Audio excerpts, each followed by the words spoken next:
Hello student, आपके अपने channel AMM के स्टडी क्लासेज में आपका स्वागत है।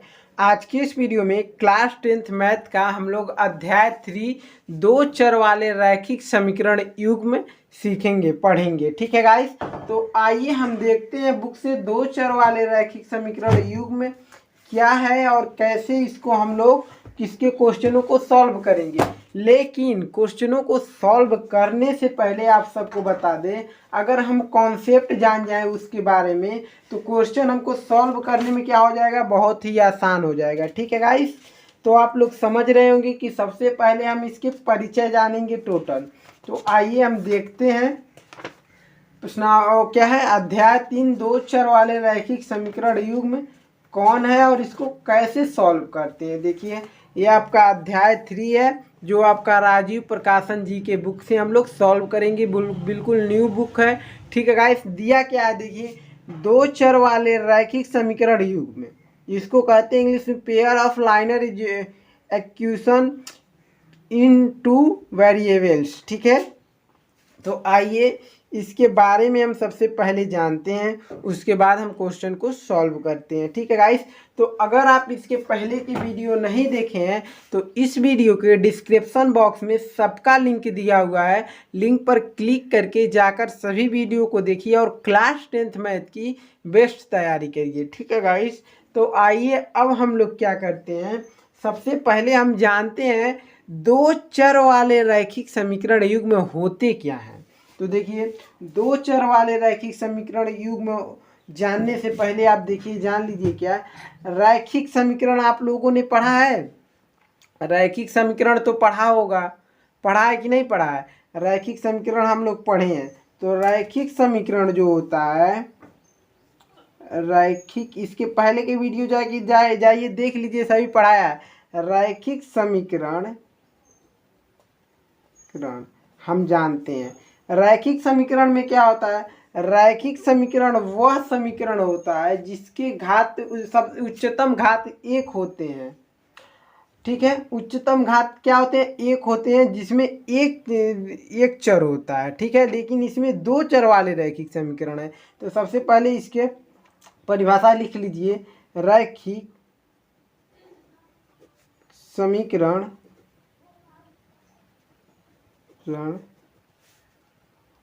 वह होता है जिसके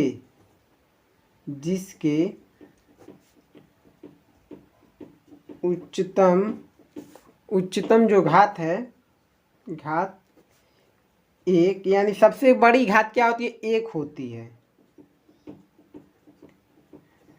रैखिक समीकरण वो होता है जिसकी उच्चतम घात एक होती है। ठीक है, जैसे कि आपका रैखिक समीकरण, जैसे कि इसका ax प्लस सी व्यापक रूप है। क्या है, ax प्लस सी इसका व्यापक रूप है। आप लोग समझ लीजिएगा, जैसे द्विघात समीकरण का व्यापक रूप क्या होता है, ax स्क्वायर दिखाई दे रहा है प्लस bx प्लस सी, ये द्विघात समीकरण का व्यापक रूप है और यह रैखिक समीकरण का व्यापक रूप है। ठीक है गाइस, समझें आप सब। देखिए, रैखिक समीकरण जैसे आपका x प्लस 2 हो गया, यह मेरा क्या रैखिक समीकरण है। जैसे आपका 2x प्लस 3 हो गया, यह मेरा क्या रैखिक समीकरण है। क्यों रैखिक समीकरण है बता सकते हैं, क्योंकि इसमें सबसे x पर बड़ी घात क्या है, एक है। एक है तो यह मेरा एक है, यानी सबसे बड़ी घात क्या है, एक है। यहाँ अगर कुछ नहीं है तो यानी एक है, यानी सबसे बड़ी घात तो एक हुई।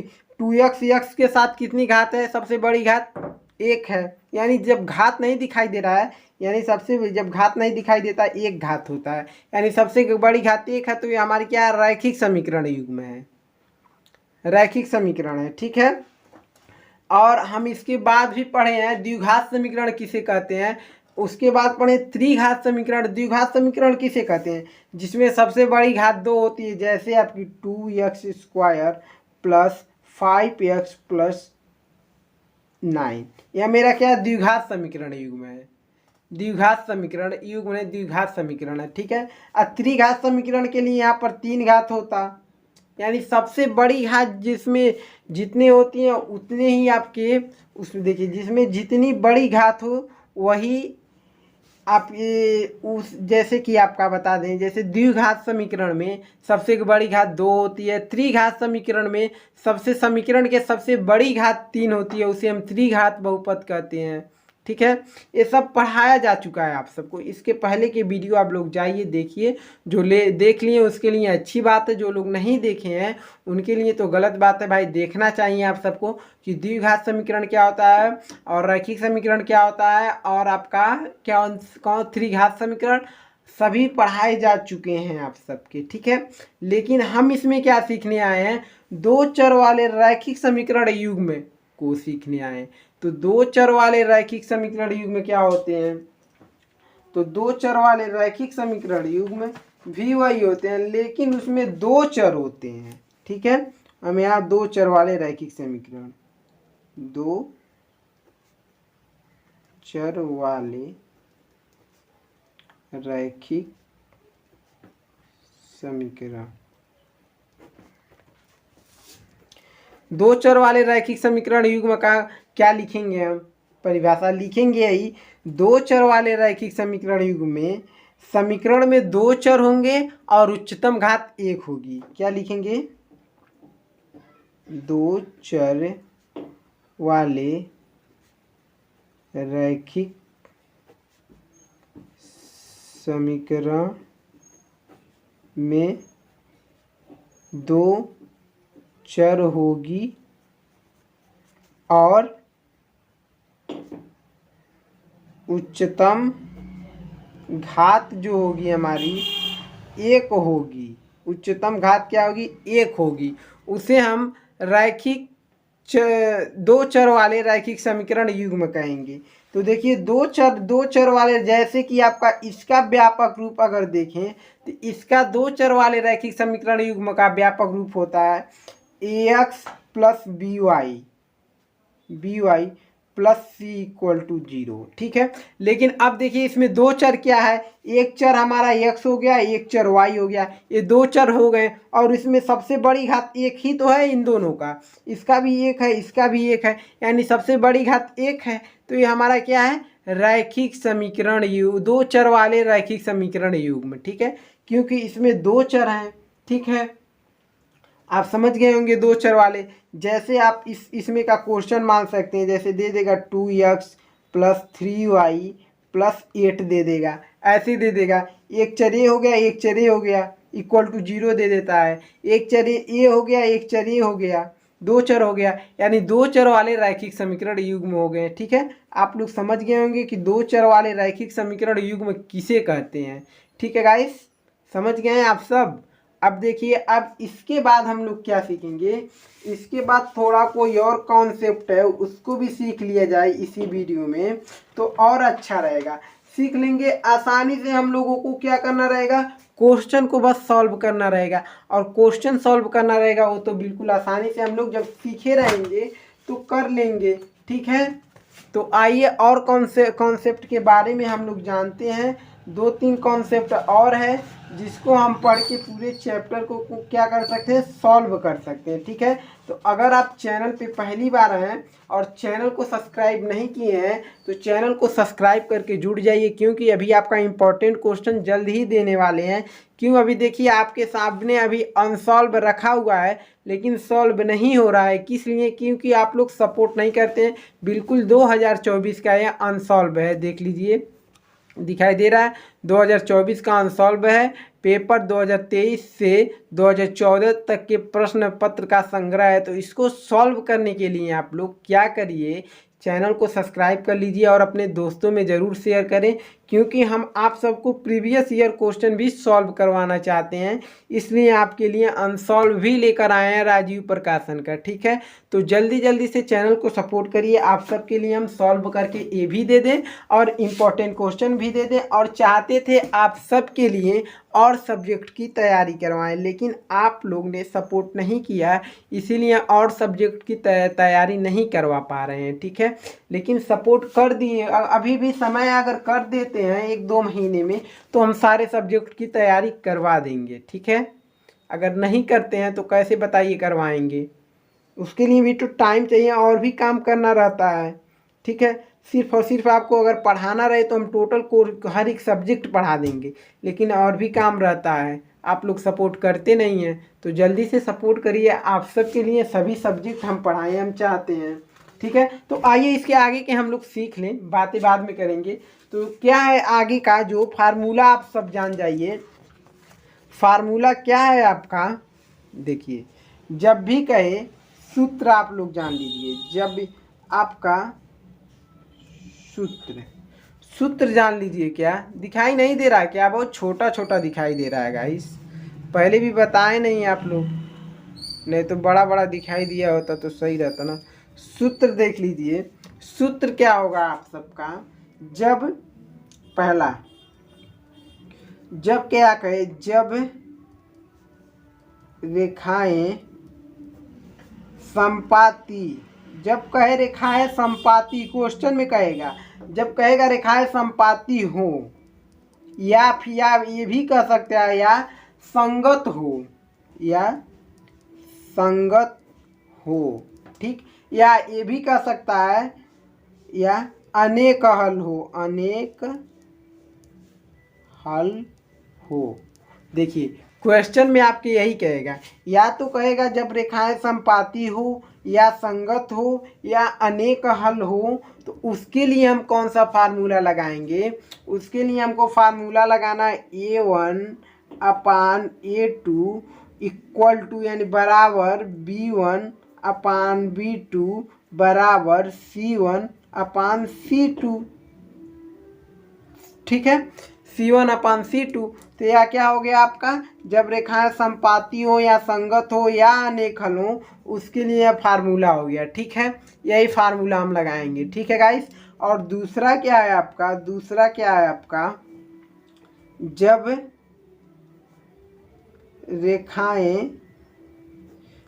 रेखाएं एक बिंदु, कहेगा एक बिंदु पर प्रतिच्छेदित करे,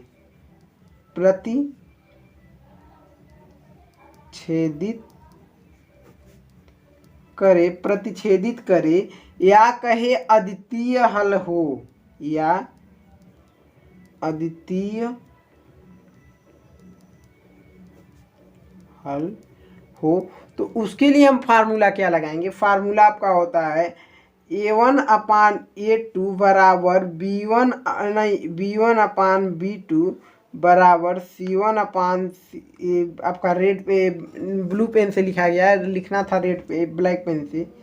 A1/A2 इक्वल टू करिए B1/B2 इक्वल टू C1/C2। ठीक, इसको देखिए क्या करिए इसको, लेकिन जब देखिए, जब रेखाएं एक बिंदु पर प्रतिच्छेदित करे या अद्वितीय हल हो, तब देखिए ये तो इससे मिल रहा है, लेकिन ऐसे रहेगा नहीं, क्योंकि यह रहता है जब रेखाएं एक बिंदु पर प्रतिच्छेदित करे या अद्वितीय हल हो, तो A1/A2 नॉट इक्वल टू होता है, ये बराबर नहीं होता है, ये नॉट इक्वल टू होता है, नॉट इक्वल टू B1/B2 बराबर C1/C2, यानी A1/A2 बराबर नहीं होता B1/B2।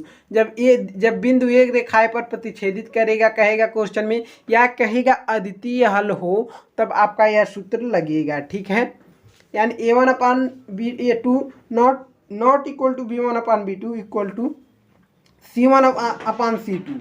ठीक है, हो सकता है, देखिए यह इसके बराबर नहीं होगा और यह इसके बराबर नहीं होगा, इसके बराबर यह हो जाएगा और इसके बराबर ये भी हो जाएगा। ठीक है, समझ गए आप सब। अब आते हैं हम सब तीसरे पर। तीसरा फार्मूला आपका क्या है? तीसरा है जब रेखाएं समांतर हो या कोई हल ना हो, या कोई हल नहीं, या कहेगा या कोई हल नहीं है, या कह सकता है या असंगत हो, ये भी कहता असंगत हो। देखिए जब रेखाएं समांतर हो, ठीक, समांतर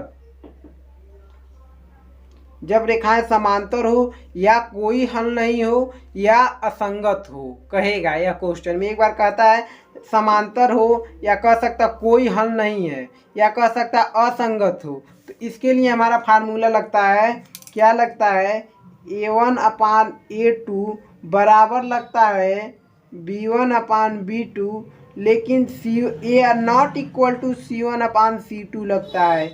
याद रखिएगा सभी इस फार्मूले को। इसी फार्मूले से आपका सारा चैप्टर सॉल्व हो जाएगा गाइस, ठीक है। तो देखिए इस वीडियो को यहीं समाप्त करते हैं, क्योंकि यह फार्मूले की कर लिया जाए एक आध क्वेश्चन, हम लोग प्रश्नावली 2.2 का एक आध क्वेश्चन कर लिया जाए क्या, 3.1 का एक आध क्वेश्चन कर लिया जाए का, क्योंकि कर लिया जाए इसलिए कर ले हम लोग, क्योंकि हम लोगों को अच्छे से समझ में आ जाएगा, ठीक है। तो देखिए आपका क्वेश्चन क्या दिया हुआ है, दिया हुआ क्या है देखिए, सिद्ध कीजिए, सिद्ध करें। दिखाई दे रहा है, नहीं दे रहा है क्वेश्चन। जब दिखाई नहीं देता है तो हमको तो बिल्कुल अच्छा ही नहीं लगता है, क्योंकि आप लोग सपोर्ट नहीं करते हैं। वीडियो आपको कैमरा ले लिया जाए, आसानी से क्वेश्चन को देखकर हम लोग सॉल्व करें, लेकिन देखिए, ठीक, देखिए कहा है सिद्ध करें कि C का एक ऐसा मान जिसके लिए निकाय CX plus C3y CX plus 3y equal to C minus 3 comma 12x plus CY equal to C के अनंत क्या अनंतः अनेक हल होते हैं, इस मान को ज्ञात करें। क्या करना है, इस मान को हमको ज्ञात करना है, और अनेक हल हो तब, ठीक है। तो कौन सा फार्मूला लगेगा आपका, अनेक हल हो तब, उसके लिए सिद्ध करें कि C का एक ऐसा मान है जिसके लिए निकाय CX plus 3y equal to C minus 3 plus CY equal to C के अनंतः अनेक हल हो तो इसके लिए मान ज्ञात कीजिए, ठीक है। तो इसके लिए आपको क्या करना है, कौन सा फार्मूला लगाना है, A1/A2 नॉट बराबर B1/B2, और क्या बताएं C1/C2 जब अनेक हल हो, संगत हो, संपाती हो। बिल्कुल आ गया क्वेश्चन इसमें का कि नहीं, सभी क्वेश्चन इससे मिलेंगे। टोटल क्या है, टोटल क्वेश्चन मिलेंगे। देखिए इस क्वेश्चन को आप सॉल्व करके देख भी सकते हैं, ठीक है गाइस, ठीक है गाइस। तो आप लोग पहला क्वेश्चन देख लिए एक बार, क्वेश्चन के साथ हम क्या करेंगे, क्वेश्चन को सॉल्यूशन करेंगे, ठीक है गाइस। तो क्वेश्चन देख भी लिए, फिर दोबारा देख लीजिए, हम आप सबको समझा दें जो दिया है। देखिए इसमें करना कुछ नहीं है क्वेश्चन में, इसमें एक समीकरण यहाँ तक दिया है, एक समीकरण यहाँ तक दिया है, ठीक है। और कहा इन दोनों से अनंत अनेक हल होते हैं, ठीक है। अनेक हल के लिए फार्मूला भी बताए हैं। तो अनंत अनेक हल होते हैं, और उसके बाद इसी अनेक हल से हमको क्या करना है, फार्मूला लगा के हमको C का मान निकालना है, ठीक है। तो आइए इस क्वेश्चन को हम सॉल्व करते हैं। तो आपका पहला क्वेश्चन जो आपका प्रश्नावली किस चीज़ का है, प्रश्नावली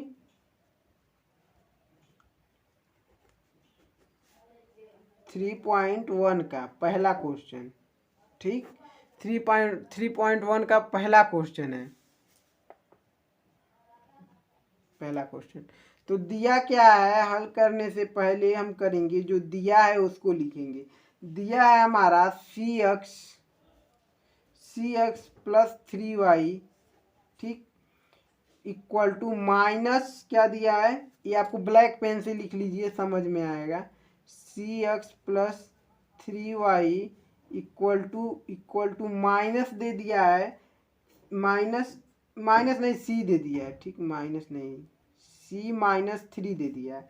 उसके बाद कामा एक समीकरण और दे दिया है 12x प्लस CY, ठीक, इक्वल टू C दे दिया है कि उसे दे दिया। उसके बाद क्या कहा है, उसके बाद कहा है C इक्वल टू क्वेश्चन यानी C का मान हमको बताइए। ये दो समीकरण दे दिए हैं, ठीक है। तो देखिए सबसे पहले आप समीकरण को सही करिए। जब भी A1x प्लस B1 पे कहे रखने के लिए अनेक हल, तो इसको हम समीकरण को सही करेंगे, ठीक है।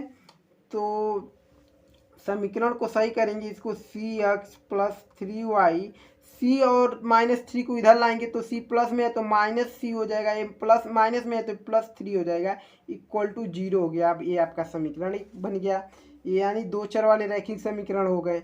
अब देखिए कामा, इसको देखिए 12x प्लस cy, c को इधर लाइए माइनस में होगा, इक्वल टू 0 हो गया। ठीक, अब देखिए हम करेंगे क्या, हमको लगेगा अनेक हल के लिए फार्मूला, अनेक हल होते हैं तो अनेक हल के लिए हमें फार्मूला बताएं आप सबको कि a1/a2 बराबर b1/b2 बराबर c1/c2, यही फार्मूले तो बताएं आप सबको, इसी पर मान रखना है। लेकिन a1 का मान कहाँ से निकालें, b1 का मान कहाँ से निकालें, c1 का मान कहाँ से निकालें। तो अगर आपको बता दें, इसको तुलना करेंगे a1x प्लस b1y, व्यापक रूप बताएं कि नहीं, ax plus by plus c, ये उसी को लिख रहे हैं a1x plus b1y plus c, a1x plus b1y plus c1 equal to 0 से क्या करेंगे, तुलना पहले समीकरण को। ठीक, उसी तरह दूसरे समीकरण को किससे करेंगे तुलना, इसको करेंगे a2x plus b2y plus c2 equal to 0 से क्या करेंगे, तुलना करेंगे। समझ रहे हैं, ज़्यादा नज़दीक नज़दीक लिखा जा रहा है। ठीक है, यहाँ से देखिए x x से कटा, यानी a1 का मान निकला आपका c। ठीक, y से कटा, यानी b1 का मान निकला 3। चिन्ह को लेकर चलेंगे, यानी -3 रहता -3 लिखते, कामा c1 का मान निकला, c1 का मान टोटल होता है, ये टोटल हो जाएगा, यानी बराबर c1 का -c प्लस 3 हो गया। ठीक, अब इसी तरीके से इसका निकालेंगे, x से कटा a2 का मान निकला आपका बराबर 12, कामा b2 का मान c, b2 बराबर c, क्योंकि y से कट जाएगा, कामा c2 का मान -c। अब इस पे क्या करेंगे, मान रख देंगे। ठीक, आसानी से मान रखेंगे, क्वेश्चन सॉल्व। ठीक, a1 का मान क्या निकालने है, c निकालने है, c रखेंगे। a2 का मान क्या निकालने, 12 निकालने, 12 रखेंगे, बराबर b1 का मान क्या निकालने, b1 का मान 3 निकालने, 3 रखेंगे, बटे b2 का मान क्या c है तो c रखेंगे, बराबर ये भी है c1 का मान क्या निकालें, -c प्लस 3, बटे आपका c2 का मान क्या है, c2 का मान -c। तो यानी तीनों जब एक दूसरे के बराबर हैं तो दो, यानी हमको निकालना c का मान, बस क्वेश्चन शुरू में कहा है c का मान ज्ञात कीजिए, तो निकालना, तो इसको और इसको हम एक बराबर ले लेते हैं, ये भी तो बराबर है और इसके बराबर भी ये भी है, इसको ले सकते हैं लेकिन उसको नहीं लेंगे, ज़्यादा दिक्कत होगा, इसको बराबर बस ले लेंगे सिर्फ। तो इसको लिए तो आपका तिर्यक गुणा करिए, c और c आपका हो गया c² बराबर 36। अब इसको स्क्वायर को हटाएंगे, यानी c इक्वल टू √36। स्क्वायर जैसे ही हटेगा, कोई संख्या बराबर की इधर रहती है, अंडर रूट में आ जाती है। ठीक, c इक्वल टू क्या हो गया, अंडर रूट से बाहर आएगा तो 6 आएगा, c इक्वल टू का मान, c का मान निकला 6। यही हमारा आंसर है पहले क्वेश्चन का। ठीक है, समझ गए आप सब, क्वेश्चन को देख लीजिए पूरा, नहीं समझ में आ रहा है तो ठीक है। अब आते हैं हम लोग क्वेश्चन नंबर, तो गाइस हम लोग ने 3.1 का पहला क्वेश्चन तक कर चुके हैं। तो देखिए इसके बाद आपका प्रश्नावली 3.1 का पार्ट 2 मिलेगा, और पार्ट 2 में हम लोग क्वेश्चन नंबर दूसरे से करेंगे।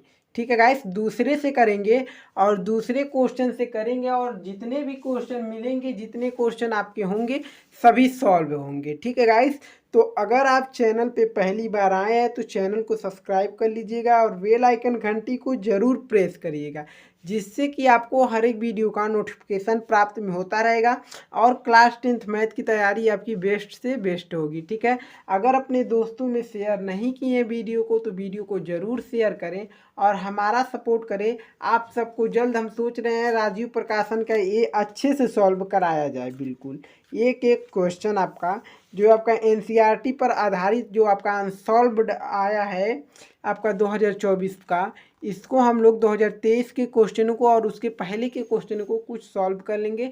हम लोग का एक्सपीरियंस ज़्यादा हो जाएगा और क्लास 10th मैथ की बोर्ड परीक्षा की तैयारी बेस्ट हो जाएगी। ठीक है गाइस, तो इस वीडियो को यहीं समाप्त करते हैं। आपका अगला वीडियो फिर से मिलेगा, या तो अनसॉल्व क्वेश्चन पेपर के साथ मिलेगा, या तो इसका पार्ट 2 मिलेगा और आगे का क्वेश्चन। ठीक है, तो आप लोग कमेंट करके ज़रूर बताएं क्या सॉल्व कराएं, इसके आगे के क्वेश्चन सॉल्व कराएं या अनसॉल्व में से क्वेश्चन सॉल्व कराएं।